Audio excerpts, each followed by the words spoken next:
Hello student, my name is Manish. आज मैं बात करने वाला हूँ छत्तीसगढ़ 12वीं बोर्ड परीक्षा 2021 के बारे में। आज स्टूडेंट को मैं टिप्स देने वाला हूँ मैथमेटिक्स कक्षा 12वीं के लिए। आज आप लोगों को ये बताने वाला हूँ कि आप मैथमेटिक्स में यानी कि गणित के पेपर में कैसे अच्छे स्कोर कर सकते हैं, पूरे 100 में 100 मार्क्स ला सकते हैं। इन सभी चीज़ों के बारे में बताने वाला हूँ। स्टूडेंट को एक छोटे छोटे टिप्स को जानना बहुत ही ज़रूरी है। उनको कौन सी चीज़ फॉलो करना है, कौन सी चीज़ों को अवॉइड करना है, बिल्कुल इग्नोर करना है। इन चीज़ों पर आपको फोकस नहीं लगाना है, केवल अपने आधार पर ही आंसर्स को आपको सॉल्विंग करना है। पूरे पैटर्न्स को आप समझ जाओगे तो सॉल्व करना मैथमेटिक्स में बहुत ही इजी होता है। तो पूरी चीज़ों को आप ध्यान से इस वीडियो को शुरू से लेकर अंत तक जरूर देखेंगे। स्टूडेंट चैनल को सब्सक्राइब कर लीजिए, बेल नोटिफिकेशन आइकॉन यूट्यूब पर होता है उनको भी प्रेस कर दीजिए। हमारे साथ स्टूडेंट जुड़ना चाहते हैं तो टेलीग्राम चैनल को फॉलो कर लीजिए। टेलीग्राम चैनल को आपको डिस्क्रिप्शन पर लिंक मिल जाएगा जिसके थ्रू आप हमारे तक पहुंच सकते हैं। अब बात करते हैं मैथमेटिक्स गणित के पैटर्न्स के बारे में। तो गणित का जो पेपर होता है 100 अंक का होता है, पूरे 100 अंक यानी कि 100 मार्क्स का होता है। 29 क्वेश्चंस होते हैं, 29 प्रश्न होंगे, कुछ आंतरिक विकल्प प्रश्न भी दिए जाएंगे। तो इनके बारे में हम बात करेंगे। सबसे पहले हम रूल्स देखेंगे जिनको हमको अवॉइड करना है। किसी भी पीडीएफ कॉपीज को आप लोग एडिटिव्स नहीं लिखेंगे, या तो उनको बिल्कुल अवॉइड करें। अगर लिख रहे हैं तो लिमिटेड ऑफ कंटेंट्स लिखे, इससे आपके मार्क्स के हायर चांसेस रहेंगे।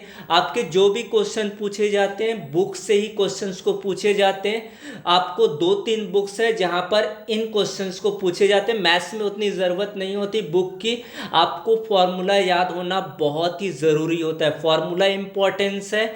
आपको थोड़ा सा कॉन्सेप्ट याद होना ज़रूरी है कि किस में, क्योंकि थ्योरी बेसिस क्वेश्चंस होते हैं, उनको जब समझोगे तो प्रॉपर तरीके से वो समझ में आ जाता है। उन चीज़ों को आप ध्यान रखेंगे। पीडीएफ कॉपीज को आप अवॉइड करेंगे, कोई भी देता है उसको आप इग्नोर ही कर दीजिए। उन चीज़ों पर आप ध्यान ना लगाएं। बुक के मैटर्स, बुक के जो सॉल्यूशंस होते हैं उनको फॉलो कीजिए। पूरे क्वेश्चंस को आप प्रॉपर तरीके से समझिए, आपका मैथ्स बहुत ही ईजी होता है। इंस्ट्रक्शन देखते हैं। सभी प्रश्न आपको हल करना अनिवार्य है। कैलकुलेटर की प्रयोग की अनुमति नहीं होता है, कैलकुलेटर भी आप यूज़ ना करें तो ज़्यादा बेटर होगा आप लोगों के लिए। ये इंस्ट्रक्शन थे आप लोगों के लिए। उसके बाद आपके लिए निर्देश है। 1 से 4 तक का जो प्रश्न होगा अति लघु उत्तरी होगा, 1 अंक के प्रश्न होंगे। कॉन्सेप्ट या फॉर्मूला बेसिस ही क्वेश्चंस को यहाँ पर डाला जाएगा। ज़्यादा चीज़ आपको लेंदी टाइप के क्वेश्चंस आपको यहाँ पर नहीं पूछा जाएगा। क्वेश्चन नंबर 1 to 4 आपका वेरी शॉर्ट क्वेश्चन आंसर्स होंगे, जहाँ पर 1 वर्ड पर आपको आंसर को डिस्क्राइब करना होगा। फॉर्मूला बेसिस क्वेश्चन होगा। आपको पूछ देंगे tan x का समाकलन क्या होता है, cot x का समाकलन क्या होता है, आपका sin inverse x plus cos inverse x क्या होता है। कुछ भी टॉपिक्स को आपको शॉर्ट तरीके से ही पूछा जाएगा यहाँ पर। उसके बाद सेकेंड इंस्ट्रक्शन है स्टूडेंट आप लोगों के लिए 5 से लेकर 12 तक के प्रश्नों आपका लघु उत्तरीय प्रश्न होगा। प्रत्येक पर आपको 2 अंक निर्धारित करेंगे। यहाँ पर चैप्टर वाइज इसमें क्वेश्चंस पूछे जाएंगे। इसके बाद आपको चैप्टर्स की पूरा डिस्क्रिप्शन देने वाला हूँ। उसके बाद आपका सी इंस्ट्रक्शन है 23 तक के प्रश्न, 13 से लेकर 23 तक के प्रश्न आपके लॉन्ग टाइप क्वेश्चंस होंगे। 17, 18 और 21 में आंतरिक विकल्प होंगे यानी कि ऑप्शनल क्वेश्चन होंगे, और प्रत्येक पर आपको 4 अंक दिए जाएंगे। प्रत्येक क्वेश्चन आपका ऑप्शनल नहीं होगा। 17, 18 और 21 ही ऑप्शनल क्वेश्चंस होंगे। उसके बाद आपका लास्ट पॉइंट है 24 से लेकर 29 तक आपका दीर्घ उत्तरीय प्रश्न होगा। Very long type question answers होंगे। 25, 26 आपका आंतरिक यानी कि ऑप्शनल क्वेश्चंस होगा। ईच क्वेश्चंस कैरीज आपको 6 मार्क्स। प्रत्येक क्वेश्चन के लिए आपको 6 अंक दिए जाएंगे। तो ये चीज़ आपको पैटर्न समझ में आ गया होगा, कहाँ पर आपको ऑप्शनल क्वेश्चन मिलेगा, आपको कौन कौन सी चीज़ों को फॉलो करना है, किसको अवॉइड करना है, मैंने बता दिया आपको। उसके बाद अब देखते हैं ब्लूप्रिंट के बारे में। ब्लूप्रिंट को हम लोग फॉलो करते हैं। सबसे पहला जो यूनिट है स्टूडेंट, वहाँ पर 2 चैप्टर है। सबसे पहला आपका रिलेशन एंड फंक्शन, यहाँ से 4 अंक के प्रश्न होंगे, यानी कि प्रूफिंग क्वेश्चन हो सकते हैं। आपको वो फलन दे दिया जाएगा, फलन को अक्षादक, एकेकी और बहुअक्षादक, इस टाइप के टॉपिक, संक्रामक है या नहीं है, इसको आपको प्रूफिंग के तौर पर ही पूछा जाता है। अधिकतर संबंध और फलन के कॉन्सेप्ट इसके याद होना चाहिए। थ्योरी बेसिस क्वेश्चंस होते हैं, पूरे चीज़ आपको फॉर्मूला याद होना चाहिए। प्रतिलोम त्रिकोणमिति फलन, ये पूरे फॉर्मूला बेसिस ही क्वेश्चंस होते हैं। साइन इनवर्स एक्स प्लस उसके पूरे ऑपरेशंस आपको याद होने चाहिए। कॉन्सेप्ट याद होना बहुत ही ज़रूरी, किस तरह से उनको सॉल्व करना है, लगातार आपको इसको प्रैक्टिस करना बहुत ही ज़रूरी होता है। आप बुक्स का ही जो एग्जाम्पल्स होते हैं, एक्सरसाइज होते हैं, उन्हीं से ही क्वेश्चंस को पूछा जाता है। एनसीईआरटी बेस्ड क्वेश्चन ज़्यादा आता है इनके लिए। ये दोनों ही चैप्टर से संबंध एवं फलन, प्रतिलोम त्रिकोणमितीय फलन, कुछ प्राइवेट बुक्स से भी क्वेश्चंस को पूछा जाता है। उसके बाद आव्यूह और सारणिक से आपको 13 नंबर के क्वेश्चन आएंगे स्टूडेंट। ये भी आपका रैंडम क्वेश्चंस होते हैं आपके आव्यूह यानी कि मैट्रिक्स और डिटर्मिनेंट के चैप्टर से।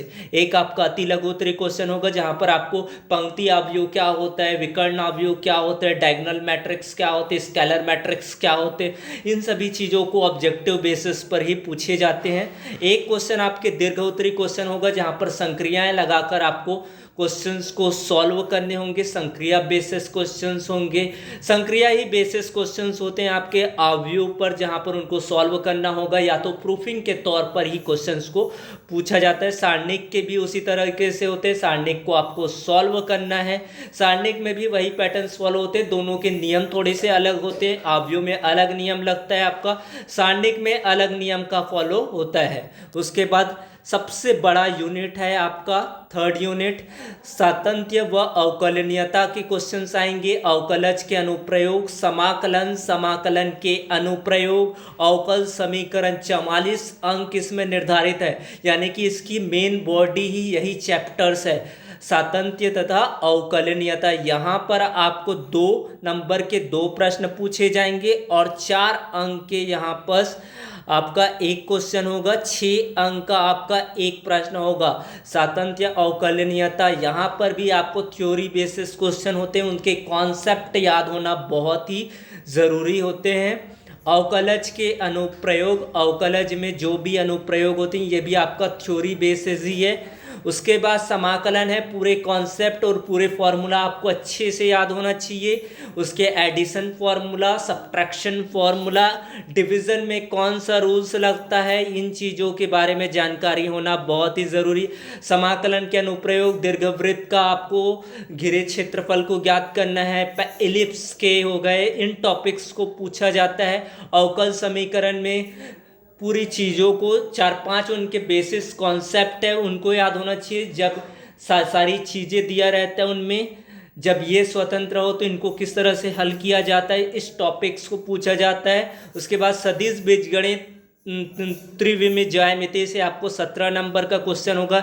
एक क्वेश्चन आपका 1 नंबर का, 2 नंबर का एक क्वेश्चन, 4 नंबर के 2 क्वेश्चन और 6 नंबर के एक क्वेश्चन पूछा जाएगा। सदिश बीजगणित भी आपका बहुत ईजी है। अदिश गुणनफल, सदिश गुणनफल आपको याद होना चाहिए। डॉट प्रोडक्ट, क्रॉस प्रोडक्ट के बारे में जानकारी होना। त्रिविमीय ज्यामिति से आपको क्वेश्चन आते हैं, बहुत ईजी क्वेश्चंस होते हैं। जब क्वेश्चंस आएगा आपको एनालाइज करा दूंगा पूरी चीज़ों के बारे में। रेखिक प्रोग्रामिंग के बारे में आते 6 नंबर के क्वेश्चंस, आपके एक ही क्वेश्चन होगा रेखिक प्रोग्रामिंग को हल करना भी बहुत इजी होता है। इसके लिए आप पूरा प्रैक्टिस करते रहिए। प्रोबेबिलिटी के क्वेश्चंस बहुत इजी होते हैं, जब स्वतंत्र घटना हो, पीए यूनियन पीबी, इन सब टॉपिक्स के बारे में पूछा जाता है प्रोबेबिलिटी से। 10 अंक के प्रश्न होंगे। एक क्वेश्चन आपका 2 नंबर का होगा, 2 क्वेश्चन आपके 4 नंबर्स के होंगे। इस तरह से जो गणित के पेपर में 29 प्रश्न पूछे जाते हैं। कुछ क्वेश्चंस पर आपको विकल्प दिए जाते हैं, कुछ क्वेश्चंस पर नहीं दिया जाता है। तो आपको जिन चीज़ों को अवॉइड करने के लिए बोला हूँ उनको आपको अवॉइड करना है, जिनको आपको फॉलो करने के लिए बोला हूँ वो फॉलो करना है। और जैसे ही आपको क्वेश्चन पेपर मिल जाएगा मैं उनको एनालाइज करा दूंगा, आपको किस तरह से उनको समझना है और कैसे उनको हम सॉल्व कर सकते। सॉल्व आपको ही करना है, इसमें किसी भी प्रकार से आपको किसी की हेल्पिंग नहीं लेना है। तो thanks for watching video, please subscribe your channel. Thank you.